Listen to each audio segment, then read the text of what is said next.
بسم الله الرحمن الرحيم.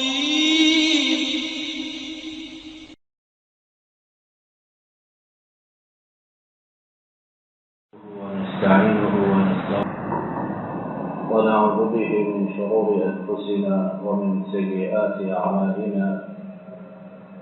من يهده الله فلا مضل له ومن يضلل فلا هادي له. وأشهد أن لا إله إلا الله وحده لا شريك له وأشهد أن محمدا عبده ورسوله صلى الله عليه وسلم. اللهم صل على محمد وعلى آل محمد كما صليت على إبراهيم وعلى آل إبراهيم إنك حميد مجيد. اللهم بارك على محمد وعلى آل محمد كما باركت على إبراهيم وعلى آل إبراهيم إنك حميد مجيد. رب اشرح لي صدري ويسر لي أمري واحلل عقدة من لساني يفقهوا قولي.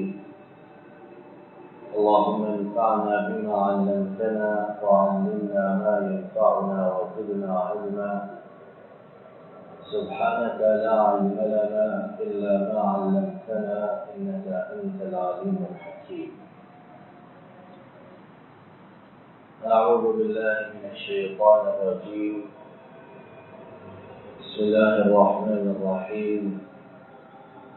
وما أصابكم من مصيبة فبما كسبت أيديكم ويعفو عن كثير. ہر قسم کی تعریف و ستائش اللہ رب العالمین کے لیے اور ارب درود و سلام امام الانبیاء قائد المرسلین رحمت عالم حضرت محمد رسول اللہ صلی اللہ علیہ وسلم پر اور آپ کے ان صحابہ کرام پر جنہوں نے آپ کی اتباع اور فرمانبرداری کی. ہمارا یہ ایمان اور اعتقاد ہے کہ جن آفاقی سچائیوں کا ذکر رب العالمین نے اپنی کتاب حکیم میں کیا ہے اور اسی طرح جن ٹھوس اور پختہ اصولوں کا اور ضابطوں کا ذکر نبی کریم صلی اللہ علیہ وسلم نے اپنی احادیث میں کیا ہے،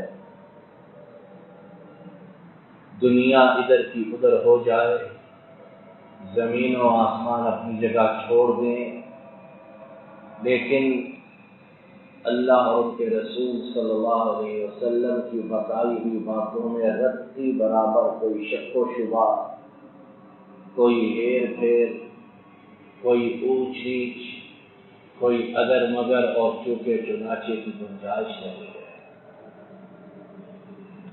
لیکن ہم میں سے بہت سے مسلمانوں کی عجب بدقسمتی ہے کہ زبان سے اس بات کا اقرار کرنے کے باوجود کہ اللہ اور ان کے رسول کریم صلی اللہ علیہ وسلم کی تمام باتیں سچی برحق ہیں، ہم دل کی گہرائی سے ان پر ایمان نہیں لاتے. اگرچہ زبانیں قال سے ان کی بات کی تکذیب نہیں کرتے، لیکن زبان حال سے، بدن بولی سے ہم میں سے اکثر ان کی باتوں کو ادھر سے سنتے ہیں ادھر سے نکال دیتے ہیں. ایک ایسی ہی آفاقی سچائی اور ٹھوس حقیقت کہ روز ازل سے ابد تک جو جاری و ساری رہے گی اور اللہ کا قانون فطرت، قانون قدرت، اس میں کوئی لچک نہیں آئے گی. کیا ہے؟ ابھی ہم نے جو آیت کریمہ ابتدائی گفتگو میں سنی ہے کہ تمہیں جو بھی مصیبت پہنچے، جو بھی آفت نازل ہو، جو بھی بیماری آئے، وہ تمہارے ہاتھوں کی کمائی جو بویا سو کاٹ رہے ہو، اور رب کی شفقت اور مہربانی اتنی کہ وہ بہت سی چیزوں کو معاف فرما دیتے، صرف نظر فرماتے، درگزر کر گزرتے۔ اور ہم اگر اپنے حالات کا جائزہ لیں، اپنے گرد و پیش پر نگاہ دوڑائیں اور اپنے یمین و یسار میں گناہ، خطائیں اور لغزشیں تلاش کریں تو وہ اتنی بے شمار، اتنی لا انتہا کہ اگر رب العالمین صحیح معنوں میں ان کے متعلق بات پرس کریں اور ان کی وجہ سے عذاب کا نزول ہو، تو قرآن پاک کی بتائی ہوئی حقیقت کے مطابق زمین پر کوئی چوپایا جاندار چلتا ہوا نظر نہ آئے۔ آئیے چند لمحات میں کہ جمعہ کا مبارک دن ہے، اس عزم و ارادے کے ساتھ یہ حدیث پاک سنتے ہیں اور اللہ سے یہ وعدہ، یہ پختہ عہد و پیمان کرتے ہیں کہ اللہ جو کچھ اس حدیث پاک میں بیان ہوا سچا برحق، حقیقت کے عین مطابق، اور مرتے دم تک میں اور آپ اپنے آپ کو بھی، اپنے اہل و عیال کو بھی، اور آئندہ آنے والی نسلوں کے لیے بھی یہ روشن راستہ چھوڑ کر جائیں کہ ہم نے ان چیزوں کے نزدیک نہیں بھٹکنا، ان خطاؤں اور لغزشوں کا ارتکاب نہیں کرنا، وہ گناہ ہم سے سرزد نہ ہونے پائیں جن کی سزائیں نبی کریم صلی اللہ علیہ وسلم نے اس حدیث پاک میں بیان فرمائی۔ اور ہر گناہ جس کا ہم ذکر اور اس کی سزا سنیں گے، دل پہ ہاتھ رکھ کے، اللہ کو گواہ بنا کے، اللہ لگتی ہر کوئی سوچے سمجھے غور و فکر کرے کہ جو کچھ اس حدیث پاک میں بیان ہوا، کیا ہم اس کا نظارہ، مشاہدہ اپنی نگاہوں سے نہیں کر رہے ہیں؟ اور یہ حدیث پاک محدثین کے قول کے مطابق نبی محترم صلی اللہ علیہ وسلم ان کی سچی نبوت کی نشانیوں میں سے ایک کہ اللہ کی وحی سے انہوں نے یہ باتیں ارشاد فرمائیں تو قیامت تک جو ان باتوں کا ارتکاب کرے گا ان نتائج کو اور ان سزاؤں کو بھگتنے کے لیے تیار ہے۔ امام ابن ماجہ نے حضرت عبداللہ ابن عمر رضی اللہ تعالی عنہما سے روایت کی ہے۔ وہ بیان کرتے ہیں کہ کچھ لوگ مسجد نبوی میں نبی کریم صلی اللہ علیہ وسلم کی خدمت میں حاضر تھے اور میں بھی شامل تھا۔ انصار کا ایک جوان کھڑا ہوا، گروہ انصار میں سے ایک نوجوان کھڑا ہوا، اس نے سوال کیا، اے اللہ کے رسول صلی اللہ علیہ وسلم، سب سے بہترین مومن کون ہے؟ تو آپ صلی اللہ علیہ وسلم نے جواب میں ارشاد فرمایا، وہ جس کا اخلاق سب سے بہتر ہے۔ اس عقل مند نوجوان نے دوسرا سوال کیا کہ اللہ کے رسول صلی اللہ علیہ وسلم، سب سے عقل مند مومن کون ہے؟ بہتری کی بات تو معلوم ہو گئی. اب عقل میں سب سے زیادہ مومنین میں سے کون ہے؟ تو آپ صلی اللہ علیہ وسلم نے فرمایا وہ جو موت کو سب سے زیادہ یاد کرنے والا اور موت کے آنے سے پہلے پہلے اس کے لیے بہت زیادہ تیاری کرنے والا ہے. یہاں چند سیکنڈ کے لیے رک جائیں. ہم میں یہ خوبی موجود ہے، اکثر کے اخلاق پرلے درجے کے برے اور ایسی ایسی قباحتیں اور ایسی ایسی عادات اور ایسی ایسی علتیں اخلاقیات میں پائی جاتی کہ شاید ابلیس بھی دیکھے سنے تو شرمندہ ہو کے رہ جائے. لیکن پھر بھی ہم مومن ہیں، پھر بھی ہم ٹھوس مسلمان ہیں. اور دوسرا یہ کہ عقل مند وہ جو موت کو سب سے زیادہ یاد کرے اور اس کے لیے تیاری کرے. اور ہمارے ہاں جو موت کا ذکر کرے، لوگوں کو موت کی تیاری کا بتائے، کہتے ہیں یہ بیچارے کا عقل اس کی سٹھیا گئی ہے، دنیا والوں کے لیے ناکارہ ہو گیا ہے تو اب موت کی باتیں کرتا ہے. اور اگر کسی کو موت میں کوئی شک و شبہ ہو تو یہ ہمارے بازو پڑوس میں H11 کا قبرستان موجود ہے. دنوں ہی دنوں میں پلاٹس بھرتے چلے جاتے بغیر عمر کی قید کے، تعلیم کی، مرد و زن کی کسی قید کے بغیر. اور کچھ پتہ نہیں کہ موت کا فرشتہ کب نازل ہو، روح کو اچک کر لے جائے اور پھر حسرت اور ندامت شرمندگی کے سوا ہمارے ہاتھوں میں کچھ نہ رہے.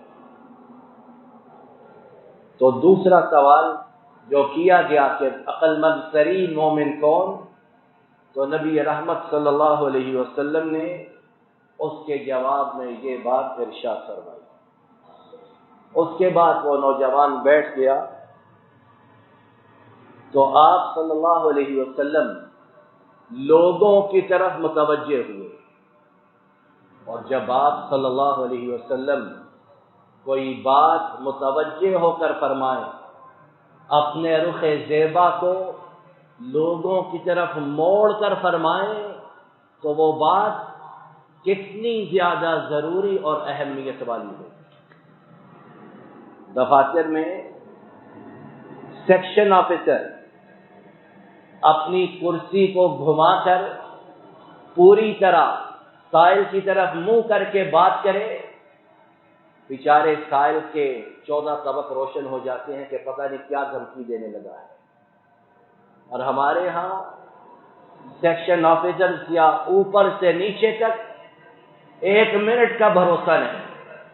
آج ادھر ہے تو دوسرے دن کہاں ہے. اور اسلام آباد کے رہنے والے ان کہانیوں کو بخوبی جانتے ہیں.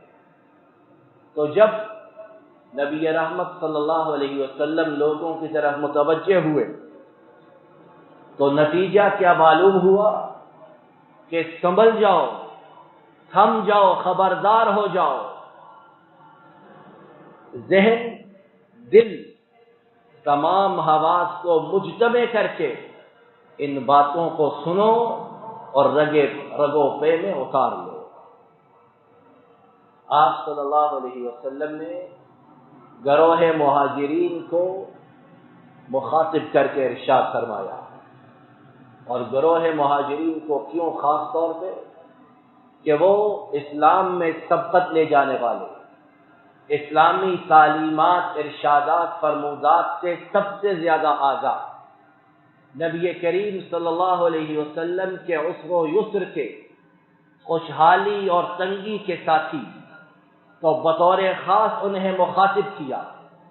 اور صرف وہی مراد نہیں بلکہ انصار اور پھر قیامت تک آنے والے تمام مسلمان ان چیزوں کے مخاطب ہیں. فرمایا 5 خصلتیں، 5 عادات ایسی کہ اللہ کی میں پناہ چاہتا ہوں اس سے، اللہ کی پناہ میں آتا ہوں ان سے، اور میں اس چیز کے متعلق بھی اللہ سے سوال کرتا ہوں کہ یہ باتیں تم میں پیدا ہو، یہ بری عادات کے تم حامل بنو اور تمہارے اندر یہ جراثیم پیدا ہو جائے۔ اور صحابہ کہ انبیاء اور رسولوں کے بعد ان جیسا گروہ روئے زمین پر ہے ہی کوئی نہیں۔ جب ان کے متعلق لسان نبوت صلی اللہ علیہ وسلم سے یہ بات ارشاد فرمائی جا رہی، ان کے متعلق یہ خطرہ موجود، تو میں اور آپ کس بات کی بولی ہے؟ ہمارا تقویٰ، پارسائی، زہد کہاں کا ہے اور کیا قیمت ہے اس کی اللہ کے ہاں؟ نبی رحمت صلی اللہ علیہ وسلم فرمانے لگے،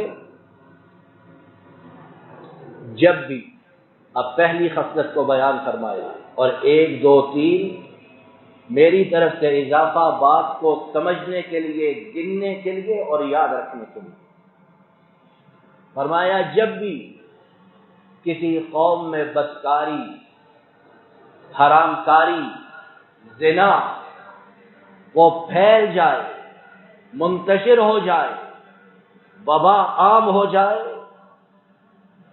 اور وہ اس کے کرنے میں کوئی ہچکچاہٹ، شرم و حیا محسوس نہ کرے، علل اعلان کرے، ڈھنکے کی چوٹ کرے، انسانی حقوق کی آڑ لے کر کرے، اپنے حقوق کا آوازہ بلند کر کے کرے، تو کیا ہوگا؟ ان میں طاعون کی بیماری اور ایسی ایسی بیماریاں آ جائیں گی جو ان کے پہلے لوگوں میں موجود نہ ہوں۔ اللہ تعالیٰ ہم سب کو محفوظ رکھے، ہمیں بھی، ہماری نسلوں کو بھی۔ کیسی کیسی بیماریاں معاشرے میں موجود کہ ہم اپنے آباء و اجداد کی زبانی کبھی ان کا تذکرہ نہ سنتے تھے۔ اچھا بھلا انسان گھنٹے 2 کی بات، 1 دن 2 دن کی بات، اور قبر کی مٹی میں مل کر مٹی ہو جاتا ہے۔ تو جو بات آپ صلی اللہ علیہ وسلم نے 1450 برس کے لگ بھگ پہلے ارشاد فرمائی، پوچھئے یورپ والوں سے، امریکہ والوں سے کہ جہاں یہ باتیں عام ہیں وہ کن عذابوں کا شکار ہے۔ اپنے سارے وسائل، اپنی ساری ٹیکنالوجی اور اپنے علوم و معرفت کی ساری باتوں کے باوجود وہ ان بیماریوں کا مقابلہ کرنے سے قاصر ہے۔ علاج آتے ہیں، ہر روز نیا علاج موجود ہے، لیکن بیماریاں بھی اتنی بے پناہ کہ اللہ محفوظ رکھے۔ دوسری بات جو آپ صلی اللہ علیہ وسلم نے بیان کی کہ جب بھی کسی قوم میں ناپ تول کی کمی ہوگی،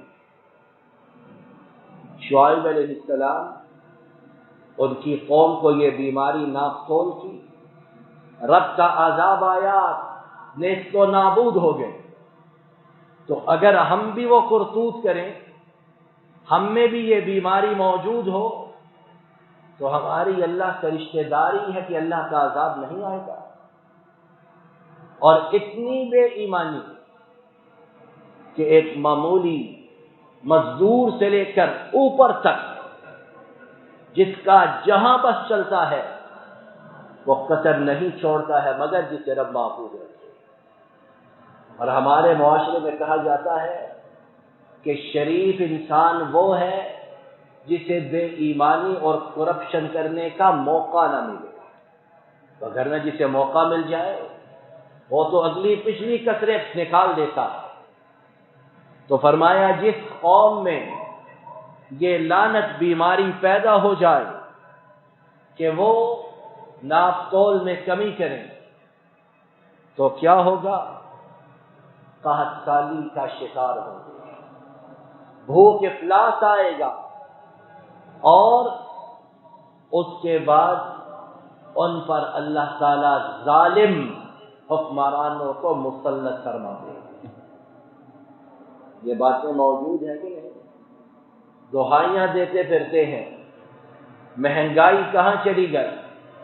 دفاتر میں جاؤ، جائز کام، یہ نہیں کہ ناجائز، جائز ہے. اس طرح دھتکارا جاتا ہے جیسے پتہ نہیں کتنے بڑے گناہ کا ارتکاب کر لیا ہے. قحط سالی، زرعی ملک ہے، پانی والی سرزمین ہے. پوچھئے کہاں کہاں لوگ پیاس سے مر رہے، بھوک سے مر رہے، تنگ دستی سے مر رہے، اور کہاں کہاں لوگ حکمرانوں کے ظلم و ستم کا شکار ہیں. اور یہ کہانیاں زبان زد عام ہے، کوئی ایسی بات نہیں کہ چھپ چھپا کر کی جائے اور کسی کو خبر نہ ہو. بچے سے لے کر بڑے تک سب ان کہانیوں سے اچھی طرح آگاہ ہیں. اس کے بعد نبی رحمت صلی اللہ علیہ وسلم نے تیسری بات ارشاد فرمائی کہ اگر وہ اپنے مالوں کی زکوٰۃ کو روک لیں گے، ادا نہیں کریں گے، اور اللہ کا غضب کہ جو امیر ہیں امیر تر ہوتے جا رہے، لیکن کتنا اللہ کی راہ میں دیتے ہیں. بہت ہیں جو دیتے ہیں، لیکن ان سے بھی بڑی ایک بہت بڑی تعداد جو اسلام کا رکن زکوٰۃ اسے بھی ٹھیک طریقے سے ادا نہیں کرتے یا سرے سے ادا نہیں کرتے. اور ایک یورپی مستشرق نے کتنی عمدہ بات کہی. اس نے کہا اسلام نے زکوٰۃ کے نظام کی صورت میں اسلامی معاشرے کی کفالت کا ایسا بہترین بندوبست کیا کہ اگر مسلمانوں کے اندر مال والے ٹھیک طریقے سے زکوٰۃ نکالیں اور وہ ٹھیک طریقے سے مستحقین میں تقسیم ہو، سیاسی مذہبی طبقاتی تفریق نہ ہو، تو وہ کہتا ہے مسلمان معاشروں میں غربت اگر مکمل طور پر ختم نہ ہو تو بہت کم ضرور ہو جائے. ہمارے ہاں الٹی گنگا بہتی ہے. سگنل پر گاڑی کھڑی کرے، ہر چہار طرف سے گدا گروں کا ٹولہ پن پڑتا ہے. بازار میں جائیں، ابھی گاڑی بائک سے نیچے نہیں اترتے، چاروں طرف سے مانگنے والے گھیر لیتے. کیا ہے؟ عذاب ہے اللہ کا. پتہ نہیں کس خوشحالی کی باتیں، کس شرح نمو کی باتیں، کس روزگار کی باتیں، اور کہاں کہاں کے سہانے خواب. یہ زمینی حقائق منہ چڑھاتے ہیں کہ کیا دعوے، کیا بڑکیں، کیا باتیں. لوگ لقموں کو ترستے ہیں، صاف پانی کے ایک گھونٹ کے لیے لڑتے ہیں، اور دعوے کیے جاتے ہیں کہ دودھ اور شہد کی نہریں بہہ رہی ہیں. تو تیسری بات کیا فرمائی آپ صلی اللہ علیہ وسلم نے کہ اگر زکوٰۃ ادا نہیں کرو گے تو آسمان سے رحمت کی بارش کا نزول بند ہو جائے گا، اور اگر رب العالمین کو ان بے زبان چوپایوں اور جانوروں کی پرواہ نہ ہو تو تم پر بارش کا کبھی بھی نزول نہ ہو. مرتے ہیں، چیختے ہیں، واویلا کرتے ہیں، آہو بکا کرتے ہیں، لیکن وہ اسی وقت نازل ہوتی ہے جب رب العالمین چاہتے ہیں. چوتھی بات جو نبی رحمت صلی اللہ علیہ وسلم نے ارشاد فرمائی کہ جو بھی اللہ اور اس کے رسول صلی اللہ علیہ وسلم کے عہد و پیمان کو توڑتے ہیں، اور ان کا عہد و پیمان کیا ہے کہ ان کے علاوہ کسی کی عبادت نہیں، ان کے علاوہ کسی کے سامنے جھکنا نہیں، اور محمد کریم صلی اللہ علیہ وسلم کے علاوہ کسی سے پوچھنا نہیں، کسی کی اطاعت نہیں. یہ ان کے ساتھ ہمارا عہد و پیمان ہے. زندگی کے ہر گوشے میں ہمیں اس عہد و پیمان کو نبھانے کی ضرورت ہے. نہیں نبھائیں گے، توڑیں گے، تو نتیجہ کیا ہے فرمایا تم پر اللہ تعالی غیروں کو مسلط فرماتے ہیں۔ آج کیا منظر ہے، آج کیا نظارہ ہے، آج کیا مصیبت ہے کہ ملک ہمارا، زمین ہماری، لوگ ہمارے، وسائل ہمارے، لیکن حکم کن کا چلتا ہے؟ اور یہ نہیں کہ جاہل قوم ہے، یہ نہیں کہ اجڑ قوم ہے، یہ نہیں کہ گموار، ایسے ایسے دانشور، ایسے ایسے پڑھے لکھے اور ایسے ایسے ذہن و فکر کی بلندیوں کو چھونے والے لوگ کہ اللہ کے فضل و کرم سے دنیا کی قیادت کر سکتے ہیں، لیکن اپنے گناہوں کی وجہ سے ذلت و رسوائی ایسی کہ تمام وسائل کے باوجود غیروں کے حکم ماننے پر مجبور ہے۔ اور پھر پانچویں بات، نبی کریم صلی اللہ علیہ وسلم نے جو ارشاد فرمائی وہ یہ کہ جب تک ان کے حکمران اللہ تعالیٰ کی نازل کردہ باتوں کو تسلیم کر کے نافذ نہیں کریں گے اور ان کے مطابق عدل و انصاف کے نظام کو لوگوں میں نہیں چلائیں گے، تو فرمایا تمہارے اندر اے مسلمانوں، تمہارے اندر گروہ بندیاں ہوں گی، تفرقہ بازی ہوگی، سر پھٹول ہوگی، قتل و غارت ہوگی، اور ایک دوسرے کے خون کے جانی دشمن بن جاؤ۔ اور اللہ معاف کرے، شہر شہر، نگر نگر، بستی بستی، قریہ قریہ اب یہی منظر دیکھتے ہیں۔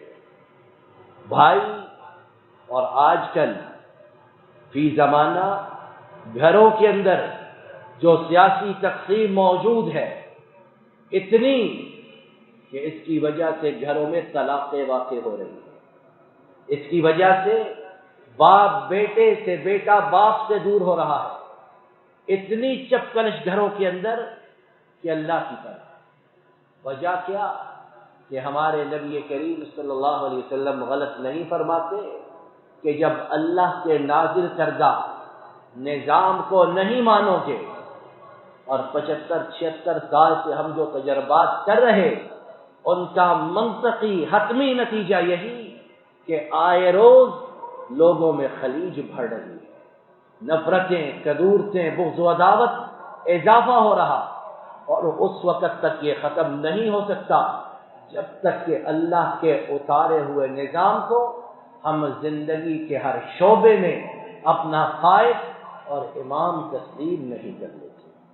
اللہ تعالیٰ اپنے فضل و کرم سے مجھے اور آپ کو مرتے دم تک ان پانچوں گناہوں سے محفوظ رکھے، اور ان گناہوں کی وجہ سے آنے والے جو عذاب جن کے ہم مستحق بن چکے، رب العالمین اپنے فضل و کرم سے انہیں ہم سے دور فرما دے۔ آخر دعوانا السلام علیکم ورحمۃ اللہ۔ یہ ڈاکٹر فضل الہی صاحب کا آفیشیل یوٹیوب چینل ہے، اس کو لائک، سبسکرائب اور شیئر کریں اور بیل آئیکن پریس کریں تاکہ نئے آنے والی ویڈیوز کا نوٹیفیکیشن آپ کو موصول ہو سکے۔ جزاکم اللہ خیر۔